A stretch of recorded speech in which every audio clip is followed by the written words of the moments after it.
करती है, निमेटोड नुकसान करता है, सफ़ेद गिडार ऐसा करता है। इनको इंसेक्टिसाइड डाल के मारना चाहिए। तो मित्र, जब हमने ज़मीन में किसी भी इंसेक्ट को मारने के लिए कोई भी ज़बरदस्त इंसेक्टिसाइड डाला तो ज़मीन में रहने वाले सारे प्रकार के जीव मर जाते हैं, उसमें सूक्ष्म जीव भी मर जाते हैं। खेती जो कृषि विज्ञान है उसमें सबसे पहले आता है, जैसे हम लोग पढ़ते हैं कि किसी भी विषय के क्रमबद्ध ज्ञान को विज्ञान कहते हैं, तो खेती एक विज्ञान है। खेती के विज्ञान में सबसे पहले ज़मीन आती है, धरती माँ। अब माँ जितनी समृद्धशाली होगी और उसी हिसाब से हमको फसल पैदा करके देगी। तो खेती की तकनीकी में, खेती की उन्नति में सबसे पहला निवेश ज़मीन की फर्टिलिटी है।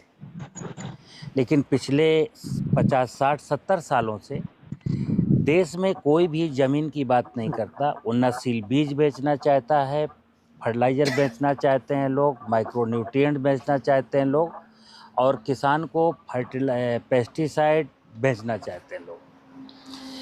तो आधुनिक कृषि तकनीकियाँ चूँकि कुछ बेचना चाहती हैं, इसलिए वो ज़मीन की बात ही नहीं करती। मैं किसानों को अक्सर सिखाता हूँ कि अगर किसी किसान को संपन्न बनना है, खेती में लाभ कमाना है, तो उसको सबसे पहले अपनी धरती माता की ओर ध्यान देना पड़ेगा कि धरती माता का स्वरूप कैसा होना चाहिए। तो धरती माता जिंदा होनी चाहिए, लेकिन अब जिंदा नहीं रही। आपके खेत में जो फसल अवशेष छूट जाते हैं वो सड़ करके ह्यूमस बनने चाहिए, जीवांश में बदलने चाहिए, लेकिन नहीं बदलते। क्यों? क्योंकि कार्बन को जीवांश में बदलने वाली जो सेना है, यानी सूक्ष्म जीव है, वहाँ है ही नहीं। तो जब तक हम ज़मीन में जीवाणुओं का इनॉकुलेशन नहीं करते, यानी ज़मीन में जितने प्रकार के जीवाणु होने चाहिए अगर वो नहीं हैं, तो फिर खेती में आप कोई भी चमत्कार की उम्मीद मत करिए और कभी मत सोचिए कि खेती में आपका कोई भला कर सकता है। तो मैं कहता हूँ जीवामृत बनाना, यानी जीवामृत, जब हमने कहा ज़मीन में जीवाणु होते हैं तो कौन से जीवाणु होते हैं किसी को नहीं पता। आज कुछ लोगों ने, वैज्ञानिकों ने, माइक्रोबायोलॉजी के लोगों ने 15-20 प्रकार के माइक्रो ऑर्गेनिज्म को आइडेंटिफाइड किया है और उन्हीं की मार्केटिंग भी हो रही है। मित्र, एग्रीकल्चर में मार्केटिंग की ज़रूरत नहीं है। किसान को कभी बाजार जाना ही नहीं है। तो करना क्या है? पंचू से कहूँगा ये जंगल की मिट्टी लाओ, ज़रा मिट्टी उठाओ। देखिए, मैं आज जंगल से मिट्टी लाया हूँ। चूँकि हमारे खेत में जो जीवाणु मर गए, वो जीवाणु कहाँ मिलेंगे? वो जंगल की मिट्टी में मिलेंगे। तो जंगल की मिट्टी जब लाएंगे तो देखो इस प्रकार की होगी। इतनी भुरभुरी मिट्टी है ये, ऐसे कलर की ऐसी होगी। और मिट्टी लानी कहाँ से मित्र?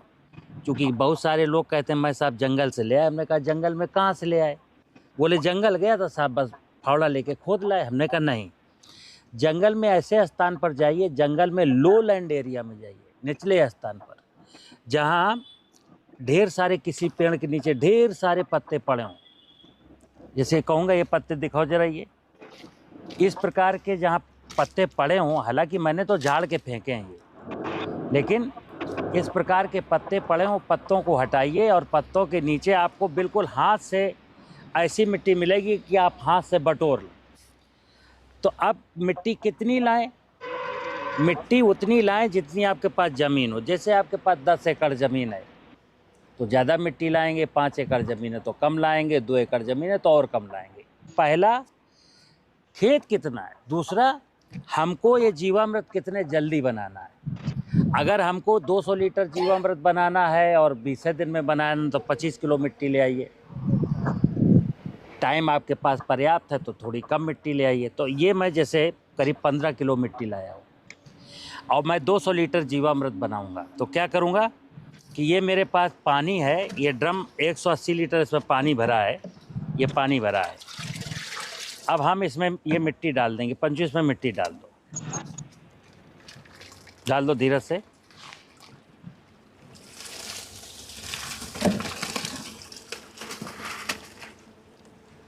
मित्र, ये मिट्टी हमने इसमें डाल दी।